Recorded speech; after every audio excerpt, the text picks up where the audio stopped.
Hey guys, welcome back to Besiege. The response to my last Besiege video was more than I really ever expected, so obviously we're coming back and we're playing some more. But today we're actually starting off with a basic tutorial, because the game's still really new, and there's a lot of people I've noticed who are either asking questions about basic game mechanics, or have seen other YouTube videos where things seem to be missing from people's knowledge. So we're just going to do a baseline run-through of all the features and the blocks and how all the things work right now. We are in version 0.03, and hopefully it won't become out of date too quickly, as we've been getting the updates will be coming very quickly, as we're still in very early alpha.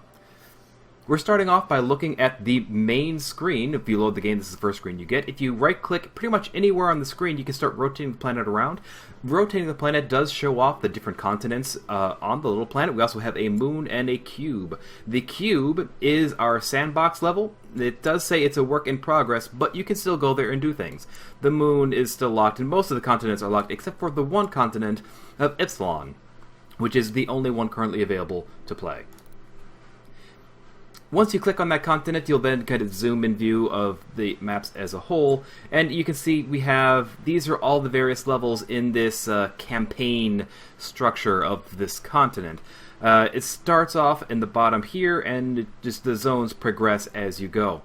So we'll just click on zone number 1. And once you click into the first zone, you'll have the little title of a thing here, and you get a little tutorial about how to build stuff, but I'll be helping you here, so it won't really be needing that. Now, whenever you build a machine, you will have a root cube. This is your root cube. It always is in your machine. It does not matter where it is in your machine, but it is always in your machine. It is the one point where you can then start attaching other points to. The game does use a parent-child-like relationship between parts, so one part is always the parent, and multiple parts may be the children, but it's a tree that all kind of meets back at the single top root node, which is the root cube. You can also see we have a dotted line that's surrounding our root cube right now.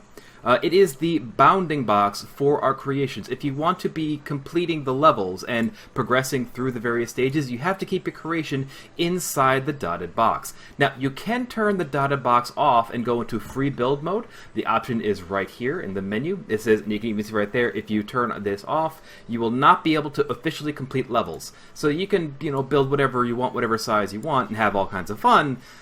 But if you want to do the levels, you kind of have to leave it on. But that's fine. You can always come back to these things later and do whatever you want. Now, going through the rest of the menus up top, we do have the go back to the main menu thing up in the top right. It's a little house. We have our settings, which include the current frame rate, mute, tooltip things, changing various camera settings. You can even go into pyro mode, which if you enter the simulation, just kind of click on things and they catch on fire. But again, like turning off the bounding box, it prevents level progression. And you can even make your machine invisible for other various reasons. And of course, we have a screenshot folder.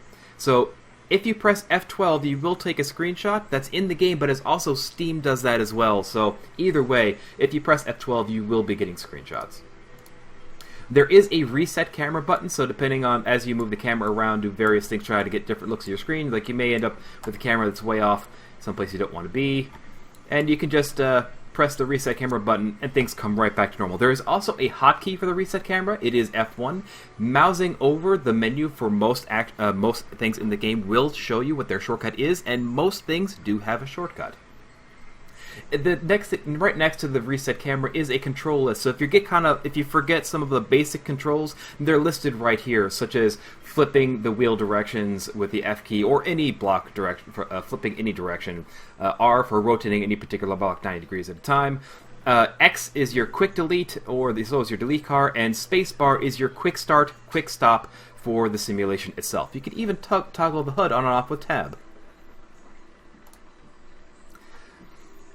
We also get machine info as well. We don't have a machine right now, so it contains exactly one block count, and the center of mass is right in the middle of that one block. We can, once we build a machine, destroy it all at once if we really just want to start over. You're clicking on the trash can thing, you get a little check mark, a little X mark. You hit the check mark, and then poof, you'll go back to square one again. But we're already at square one, so it doesn't really make a whole lot of difference. So we just go bloop, bloop, bloop, bloop, bloop. Oh, no, that was a horrible mistake. Oh, no. We do have a wrench here for the key mapper and parameter tuning. A lot of the parts have different parameters that can be tweaked, and you can even change which keys activate which blocks and things like that, which becomes very important when you get much more complicated machines. So we'll be using that a lot later. There is an eraser tool, so once you, instead of, if you don't want to delete the whole machine and you have a whole bunch of stuff on here, you can just open up the eraser tool and just click on a whole bunch of stuff, or you can actually just use the X key and just tap X when you have your mouse over a part that other things as well. There is set the machine on the ground, so once we build our machine, we can just set it on the ground to make sure that we're not actually dropping too far and causing our machine damage before we even get started. There is a click and drag rotate thing, so once we build our machine, we kind of like face it a slightly different direction. We don't have to necessarily drive it to turn it. We can just click on this, hold the click down, and as we move our mouse left and right, you will see that our machine does rotate. First, we only got the one block right now, but it still illustrates the point. And finally, in the moving our machine category, we have a translate button, which gives us the 3 degrees of axis. We have an X, a Y, and a Z. So if we need to move our craft around the bounding box, because say we don't necessarily want this to be in the middle, we want to have like a really long thing like that, we can actually move our craft around, including up and down the 3 various degrees. So we can get our thing centered wherever we want. We do have a redo and undo buttons. Of course, there is a shortcut for undo, just the Control Z, that is the default for Windows. We have a load from file, so if you've already saved a craft, you can load it up and use it whenever you want. There's, of course, a save file if there is a load file. We have the simulation start, so the simulation start is this red button here, which, of course, we have just blocks, so it just kind of drops like that. But the space bar also does this thing, so you don't even have to have your mouse over there. And we have a timer, or a clock, so we can slow down time of the simulation. As you can see, we lower that down to 18%. And we start the simulation, we fall very slowly. The smoke the smoke falls up very slowly, and we get really nice slow-mo effects. And if we have really fast things happening on our machine, we can see them very, very clearly in the slow mode system. And there's also, you can speed up time too in case something needs to be sped up. We will put that back at 100%, and then we'll start going through the blocks. Now, all the blocks in the game are listed under these categories right now. We have the basic blocks, and some of the blocks kind of show up in multiple categories, but we'll just go through the basic blocks here. Not including our starting block, most of the blocks that will make the body of your machine will be these wooden blocks. We have a double wooden block and a single wooden block. Obviously, the single wooden block is 2 blocks long, the single is 1 block long.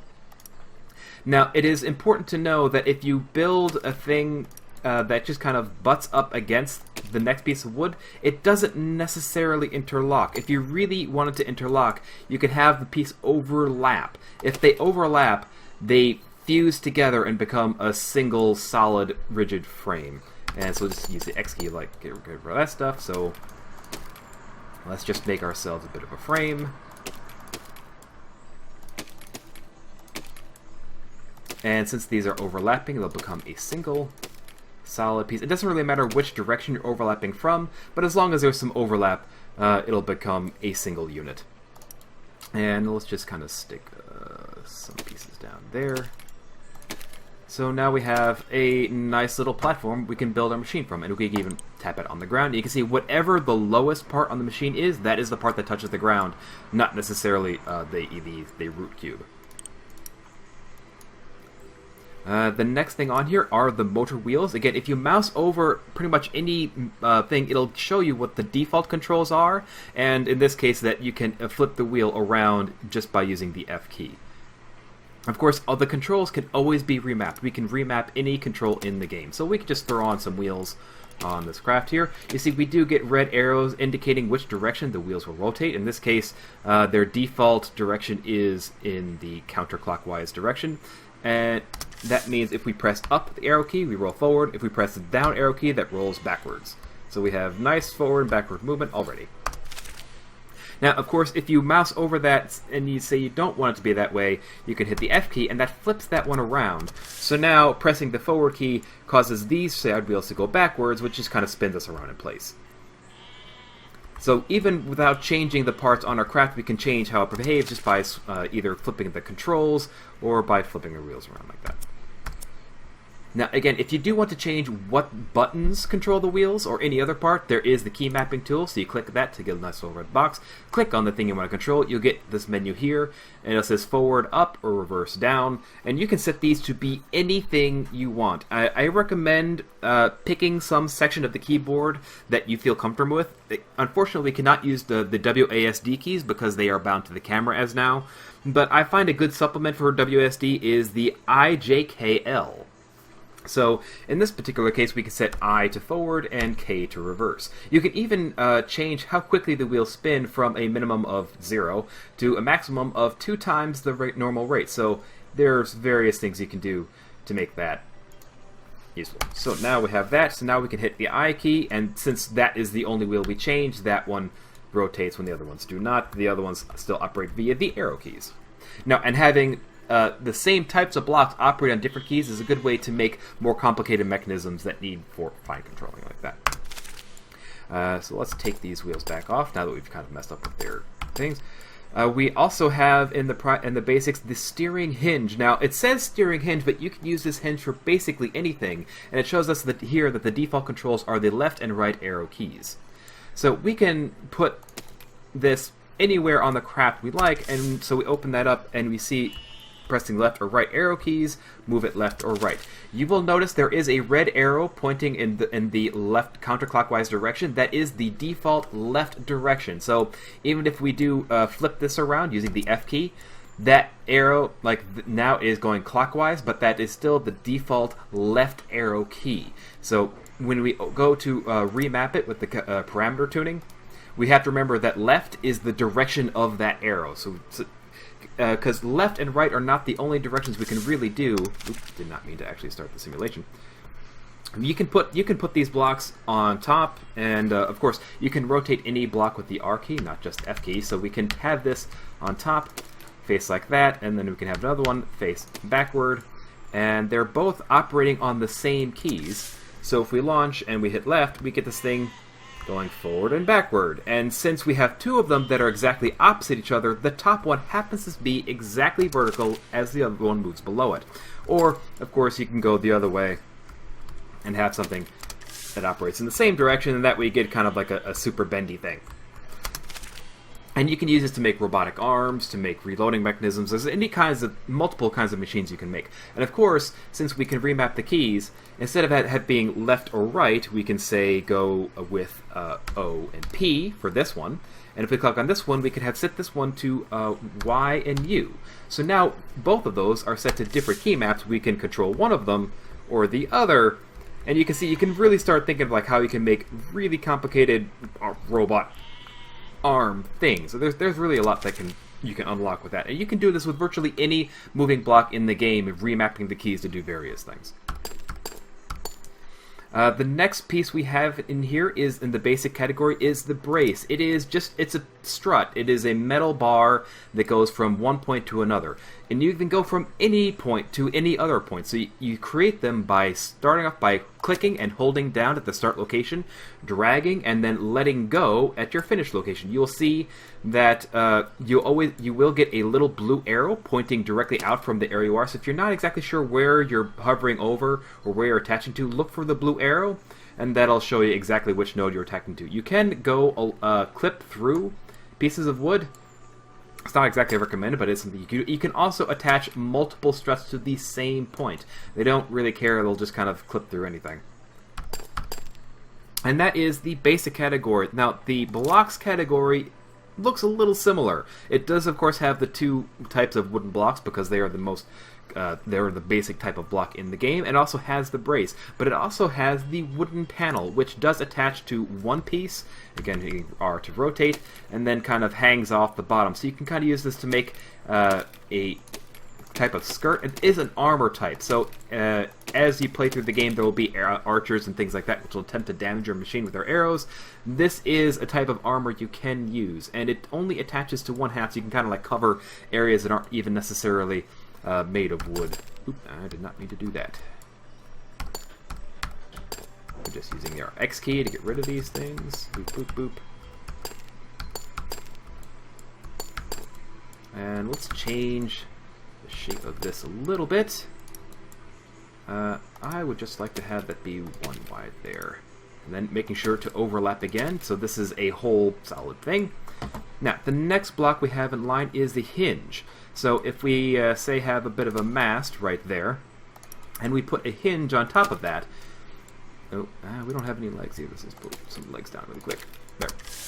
And we start a simulation. You see, the hinge is just kind of unpowered. It'll just kind of flop around and just kind of do whatever.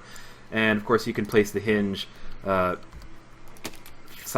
forward, sideways, and all that kind of thing. And it just kind of hangs around and does its thing, and you don't have to worry about it. So, if we then put blocks on top of that, say, it does take weight into account, so it'll, since we have more blocks on this side, it falls to that side, and the blocks, of course, don't pass through each other like the hinge does, so it'll stop right there. And this actually could be something less like that. And we can make some nice struts from there to there, and there to there. You'll see where this is going shortly enough. Alright. So the next thing we do have is a swivel joint, which acts just like the hinge, only the fact that it attaches to the end and it swivels the other way around. So it attaches on one side and it swivels about that axis. So this will continue to stick straight out and it will turn that way. And the next thing we have it here, this is actually the newest pipes in version 0.03, is the half pipe, which allows you to have something that will be able to slide through there. So if you want to build slingshots or things like that, you can, or other moving, sliding parts, you can use that to lower the friction. They don't get caught on the machine as much. And that does finish our basic blocks. Now, if we go to the mechanical blocks, this is where things just really start getting interesting. Of course, we do have the wheels that were also in the basic blocks, but we also have unpowered wheels, which is again one of the newest blocks to 0.03. So if we put, say, powered wheels on the back, and you can see we have our arrows here. This one is going the proper direction. The unpowered ones do not have arrows because they're not powered, and it really doesn't matter. But the powered wheels in back will still move our craft just fine. Why unpowered wheels? They can be used for pretty much anything if you just want to support your craft without necessarily moving it more, but it's really up to you what you decide, what do you want powered and unpowered. Of course, next is the steering hinge, which was also in the basic blocks, but there's a movable part, so it is also in the hinge part. So what I'm going to actually take those off and put these here. And now that we have those there, we can put our wheels on that. And I'm going to leave them as our left and right keys. So let's see, pressing left, like that. Actually, they're backwards. So right now you can see the arrow is going counterclockwise, or no, it's going clockwise on both of these. So if we hit the left arrow key, it's going to turn that way, which would actually be turning the machine right. So that's kind of backward right now, but we can flip that around using the F key. And now if we press left or right on our arrow keys, we got a steering kind of like a car, and we use the powered wheels. So this is now a rear-wheel drive, front-stealing kind of car mechanism. The next block is also called a steering block. It's a little redundant that this is called a steering hinge, but this is also called just steering. But the difference between the steering hinge and this block is that this pivots about perpendicular to the surface you place it on, but this rotates around the axis of something. So again, you have your red arrow telling you which direction the thing will rotate. And again, this also by default rotates with the left and right arrow keys. So you can see this is turning along the axis instead of perpendicular to it. And that is really useful for, we're going to be like helicopter blades and things like that. Like anything you really need to set an angles very specifically, it's very good for that. You can also, instead of having the wheels turn like a car, you can use these steering blocks where when you press left or right, they rotate forward and back. So you can have a tank steering by the wheels being powered and also the things the wheels attach to being powered. And different keys affect which one's being powered or not. So we could, let's just do that really quick actually.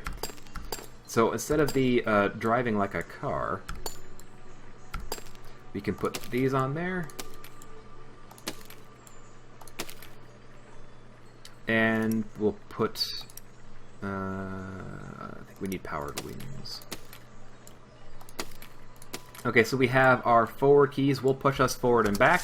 So our forward and back arrow keys power us, but if we hit left or right, you can see the internal things start rotating, and that rotate our craft sideways, kind of like tank steering. Now, it's really slow, but of course, like almost everything else in the game, you can tweak it, including the speed, which is, you can get up to twice as fast, which, well, of course, that one is faster. But that is a way, an alternate way to turn a craft other than what we were doing before with the car-like steering. But I do kind of prefer the car-like steering. It's very familiar. It takes up less space than having those steering blocks on every wheel. So we'll go back to that. Making sure that these are the way we want them to be for our type of steering. Now, the next block is the Decoupler. This is just a block that breaks itself in half when you press the J key by default. So if you put that on front there, start up the simulation, hit J, boop, it just pops off, and anything that is attached to that block obviously goes with it. So things where you start with things detected and then like let it go, like if you want to make a large arrow off your machine that then, because it has to start connected, then you can disconnect it and then fling it off in space. Or if you want to drop a weight for a weight-powered catapult, which would be like trebuchet or something like that, that is also how that is done. The next block that is available is the contracting spring. This is built a lot like the strut in that you basically click from one point, hold down the mouse button, and then let go on another, and that connects 2 points with the contractible spring. Now, of course, when you're not actually pressing any buttons, it just kind of stretches out just fine, but if you hit the key to contract it, which is the default L, boop, that pulls it down. It provides a pulling force, which pulls whatever the 2 points connected to are. Right, so obviously things like catapults, things like ballistas, or most machines where you need to move something around, that is one of the primary ways to move something in a linear fashion. The next block we have is a suspension block. It is by default 2 blocks tall, but of course it has a spring on it, and what it does, if something hits it, it just kind of compresses a little bit, so you can give shocks to your machine wheels, or to lessen the blow of any part of your machine that may hit any other part of your machine. So we can do that. So now we have a little cushioning thing right there, and we pull this forward, boop, that hits that and gets kind of cushioned. Though I don't like that's not there. Let's kill that one, put it there. Bam. Okay, so that stops it and it cushions it and is all good. The next block we have is the piston block. Again, it tells us right here that the default button is the letter H. And if we start off with this, it looks like a normal 1x1 metal block, but if you hit the H key, it extends out to a little more than 2 blocks. So that is another way to kind of move your craft around. It's a good way to, if you want to like lift your craft up for some reason, like to change angles, you can do that. And of course, you can stack multiple of these in a row, and you get a much, much greater distance of travel because you're doubling however many blocks that you stacked in a row.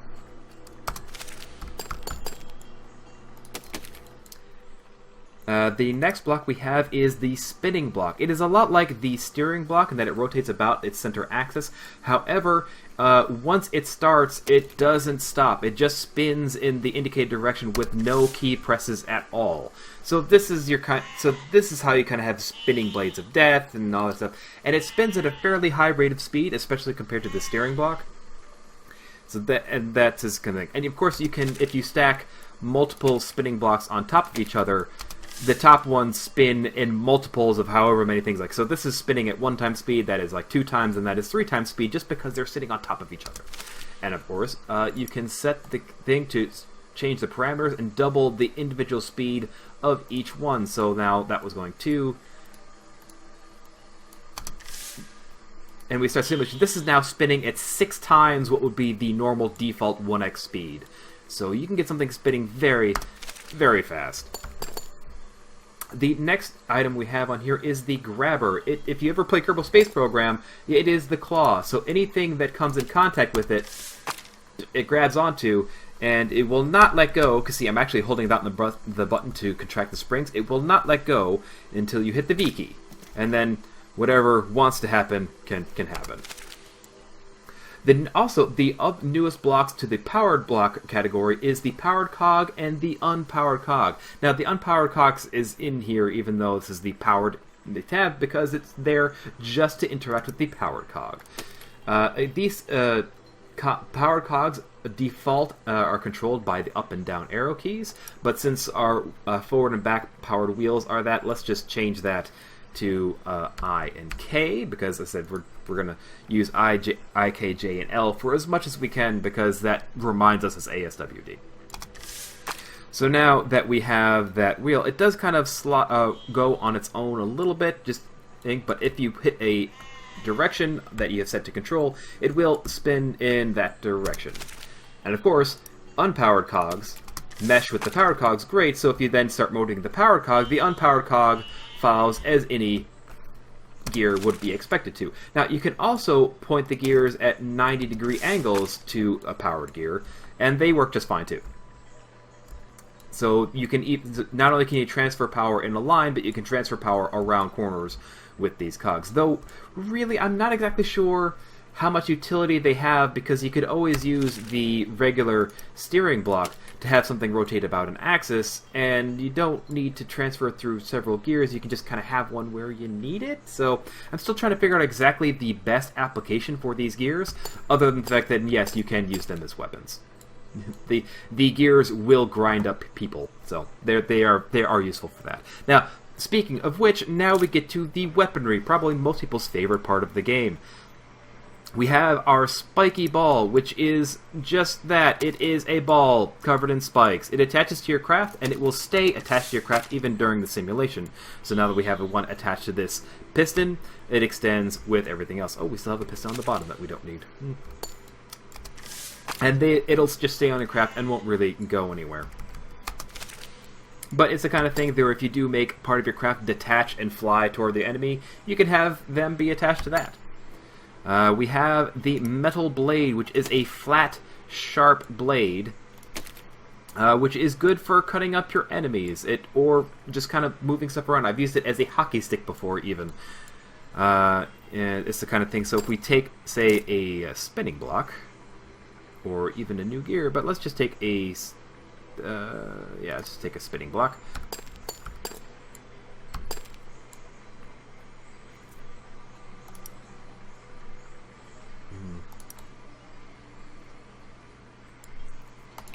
Now let's put it there for now.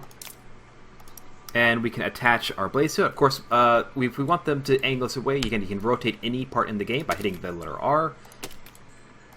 Oop, yep, so that, that's not... Oh, we're getting an intersection because we're hitting the top of our bounding box.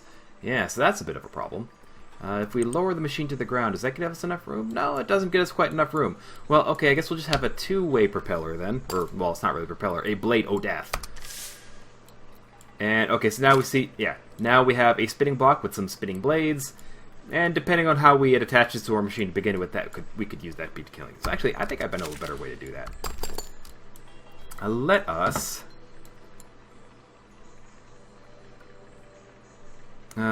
we can just put it on the side here.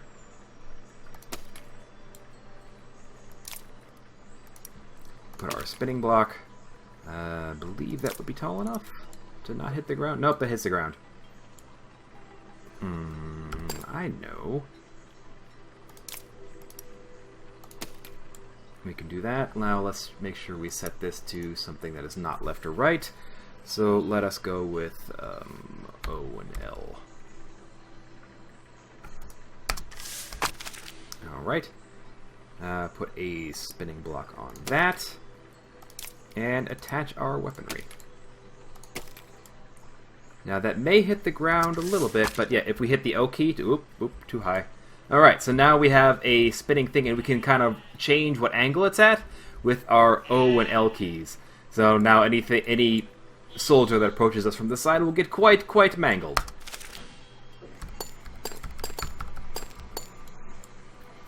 Moving down the list, we have a circular saw, which is pretty much exactly what it sounds like. It is a spinning wheel o' death. It spins on its own and does not stop. It can attaches to any block, and if you, it messes up soldiers pretty darn good. We have the next item is the metal spike. Again, it really is just kind of its namesake. It is a metal spike. It is sharp. It is pointy. And if you ram it into your enemies, they will feel much pain. And one of my favorite things to do is to use the piston blocks we have discussed before, and have spikes on our piston blocks. So that way we can just go like boom, we can actually stab things actively with our spikes and just like run up to things and go blah, stab, stab, stab, stab. The next item in that weapons menu is our cannons. They are a single shot cannon, and the default key to fire them is the letter C. So if we rotate them to face forward, we put on 2 of them like there. Now if we hit the letter C, let's boop, boom. We could fire 2 cannon shells, both at the same time, and they don't really travel very fast on their own, but they have a lot of kickback because the cannonball is so heavy itself. So it's really easy to build a machine that kind of rips itself apart with way too many cannons. The third key, of course, if you want to have more than one shot, I should say, you can change the key mapping. So instead of being just the letter C, we can set it to this one to M, and we can set this one to N. And now we can control which one we fire. Boom, that we fire for cannon A, and fire cannon B. So you don't necessarily have to fire every cannon all at the same time if you set the cannons to fire on different keys on the keyboard. The next weapon in the list is the Flamethrower. It is by default the letter Y, and it has 10 seconds worth of fuel. You can turn it on and turn it back off again with the same key, and if you don't use up all 10 seconds worth of fuel, you can turn it back on again. So we can start here, boom, hit the letter Y, we turn it back off again. It has not been 10 seconds, so there's still some fuel left, so we can turn it right back on again, and this time we'll just kind of let it burn out. And even though I'm not hitting any keys on the keyboard, we are running out of fuel about now. There we go. We have run out of fuel, even though I have not hit a key on the keyboard, and it cannot be activated again. It must be noted that there is some danger to using the Flamethrower in that if you set something on fire and continue to drive toward it, you will set yourself on fire. So you may make sure that you want to be backing up while you're using the Flamethrower. But it can certainly be a very fun weapon. The bomb is one of my favorite weapons. It is a lot like the Spiky Ball, but it does not actually attach to your craft itself. It just kind of hovers above the point you attach it to. And if it doesn't fall very far, it won't do much, but if it touches anything else, it explodes and sets everything on fire nearby. And unfortunately, our craft made of wood is very flammable and does fall apart pretty easily. But of course, there is a holder designed specifically to hold bombs. Now, let's put it right back here. And if we put our bomb inside of that, there we go. When we start the simulation, no booms. It holds it just great. And if you haven't noticed, we've kind of built ourselves the first working catapult. So we can hold down our L key to contract the springs, let go of the stop, and boop, boom, exploded peasant house. So we have actually just completed this zone, and you can see you get a little fanfare. But we still have a couple more weapons to go over, so we'll keep doing that. Now, if we take out the bomb, there are a couple other things we can place in there as well. We have a flaming boulder, which operates a lot like the cannonball. It doesn't actually explode, but it is already on fire, so anything it touches will be on fire. Thankfully, the metal holder does prevent us from catching fire at this particular time, so we can just go boop and let go like that, and bam, it does have its own connect, and it'll just set things on fire as it rolls around as well, which is fun. But of course, you don't always want to set everything on fire, because again, you can set yourself on fire too if you're not careful. So there is now, as a version 0.03, a regular boulder, which is just a rock, which does rocky things. Boop, like that. That is much heavier than the other things. That is the first time I've used that, and it's very heavy. Okay, so that is the thing. It is much, much heavier than the flaming boulder or the exploding bomb, but it certainly has a lot of momentum. Now, the last item in the weapons category is the Plow. This item was added in .02, and we have to take our spikes off to demonstrate this. And it is pretty much that. It is a plow. It allows you to drive through people without them kind of necessarily getting stuck underneath your wheels, because that has been a problem in the past where you just kind of like drive over a whole army of dudes and they just end up kind of like gumming up your wheels and axles, stuff like that. So if you use the Plow, that doesn't happen. Of course, the Plow obviously has many other uses, including moving objects out of the way, or you could probably even use them to hold up things if you use it in a vertical way. So you can kind of use it kind of like the half pipe, only like bigger. So I'm going to put those spikes back because I like them. Alright, so the next category is the flight category. We do have various craft. We have a flying... actually, let's demolish this whole thing. We've kind of demonstrated that we do have a catapult now. And that is kind of the basis of the catapult, where you have a hinge thing, a springy thing, and a thing that holds your bomb. And it uses the leverage of a long arm and a short arm with the springs to get more action out of one side than you put into the other. Because yay, Newtonian physics. Alright, so let's just annihilate all this stuff. So we can talk about flying machines. We'll keep our spikes on it. So we do have a couple of different flying parts right now. We have a Da Vinci screw, which is the name for this kind of thing, and it is the default key of O. And what this is basically just kind of a propeller which pulls you in whichever direction it's pointed. So in this case, it's pointed up. So if we hit the O key, it pulls us up. Though we can see we have a weird weight distribution right now. So it's not really lifting us up evenly. So there are several options we have to fix this. We can either add more propellers to the front or remove propellers from the back, something like that. So now we hit lift up a lot more evenly.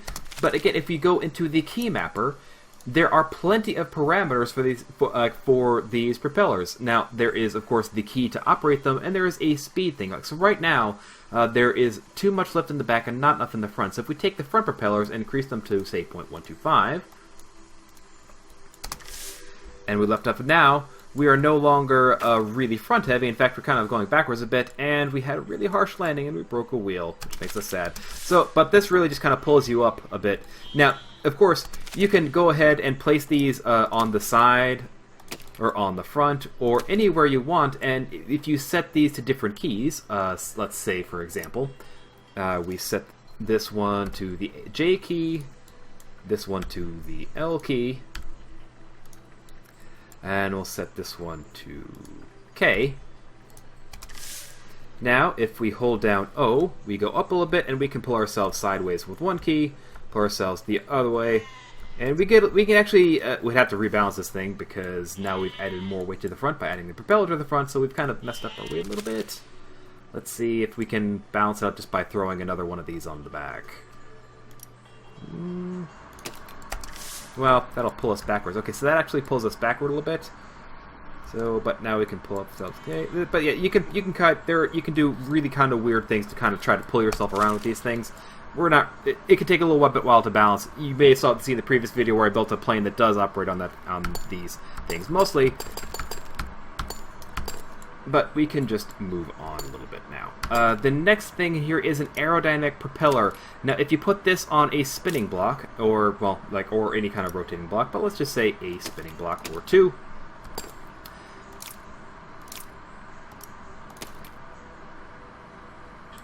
That's going the wrong way. These things can generate quite a lot of lift for their size. However, because of the way they're made, they can only be spun in one direction. So, in fact, these spinning blocks are going the wrong way for these things to generate lift. Oh, no, I guess they were going the right way. I'm sorry. I apologize. I had that wrong. It does need to go that way, which seems backward considering the skew of these things. So, yeah, these propellers are a little weird. They only work going one way. You can't like flip them around and have them close. So you can't have counter-rotating blades. So they do have a lot of force, but they can be a little tricky to use because they only work going one direction. The next block is the wing. This wing does generate lift if it has air hitting the bottom side of it or the top side, depending. However, since this doesn't have any angle to it right now, we're not really getting any lift at all. because it is just edge on. It's also going the wrong way. Well, doesn't really matter, but should be able to go the right way. Now, of course, if you want your wings to face the direction, just hit the R key to rotate them, like you can rotate any block. So now they're kind of facing the right way, but again, we still don't have any angle to the wings at all, so we're not getting any lift off of them. Now, if we want to put some angle on them, we can use these steering blocks like we used before for the steering.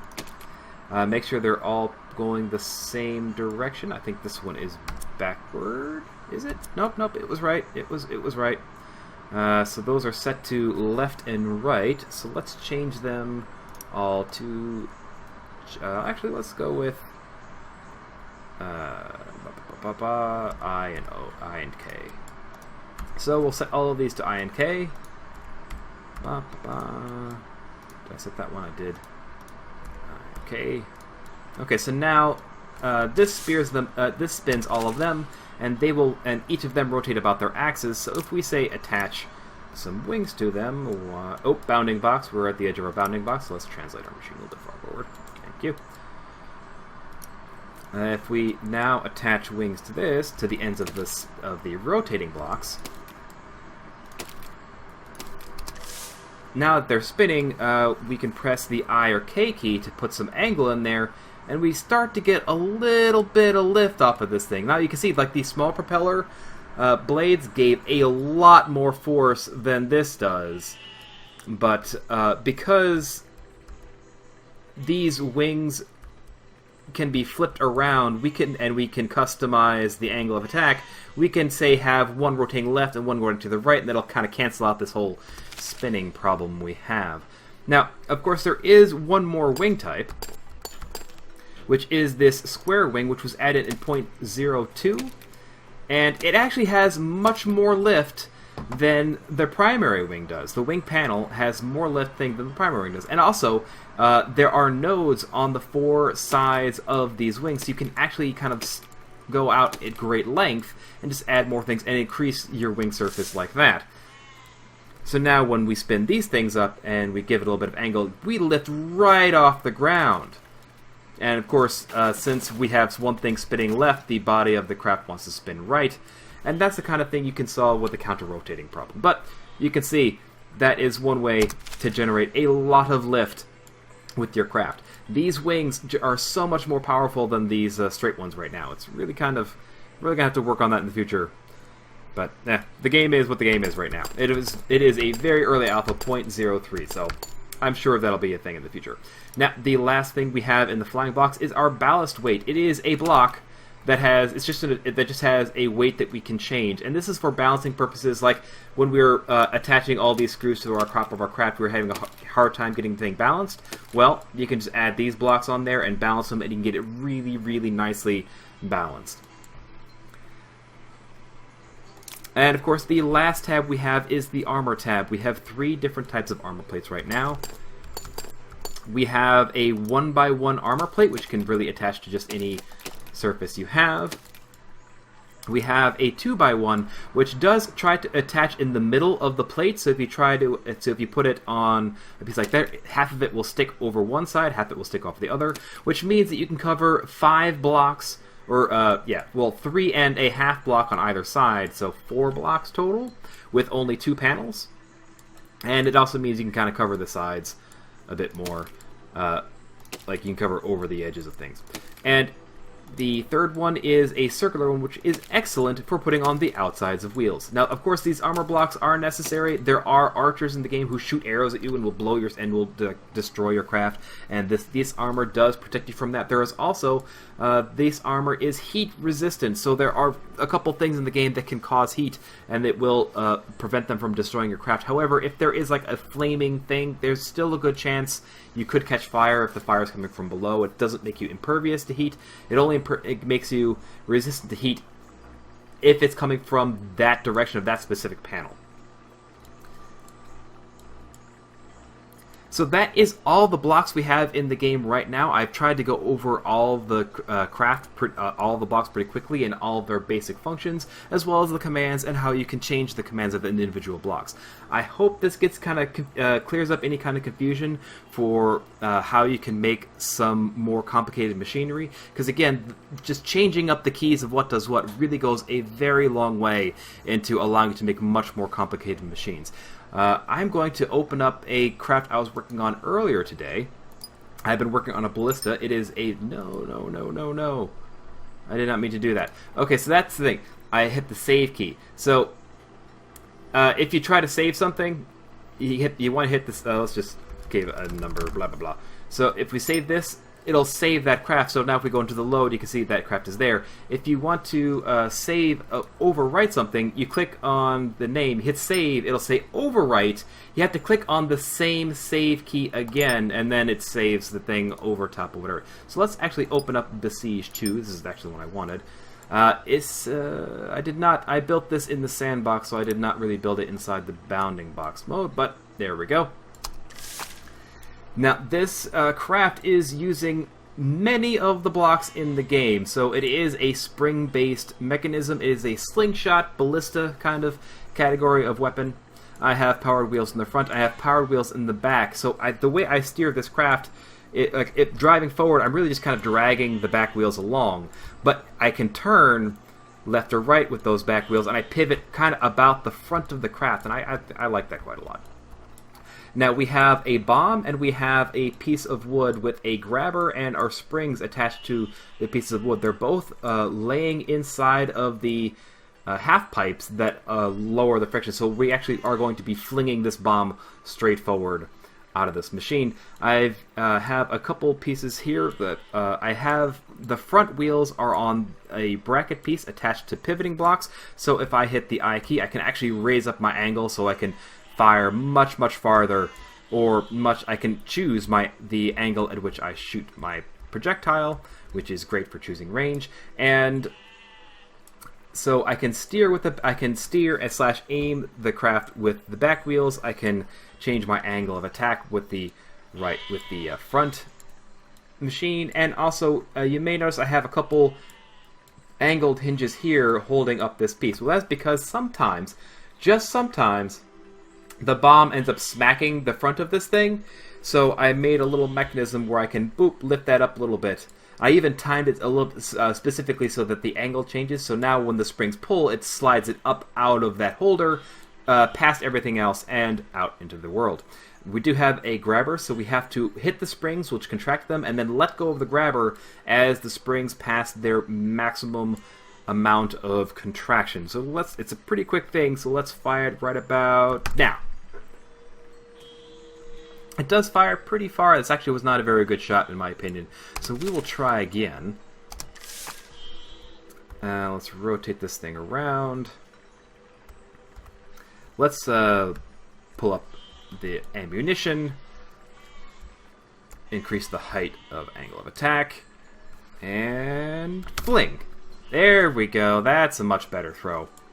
Yeah, this thing will throw quite the long distance. So, in fact, I made a couple more. I think I made a couple more changes in the sandbox, and I might have recorded a thing where I shot much more accurately at a nice little target. So I'll probably throw that in there at the end. So that is all we have time for tonight. That is a basic tutorial, and here is an example of a machine you can use if you throw all of your knowledge together. Have fun, make machines, destroy.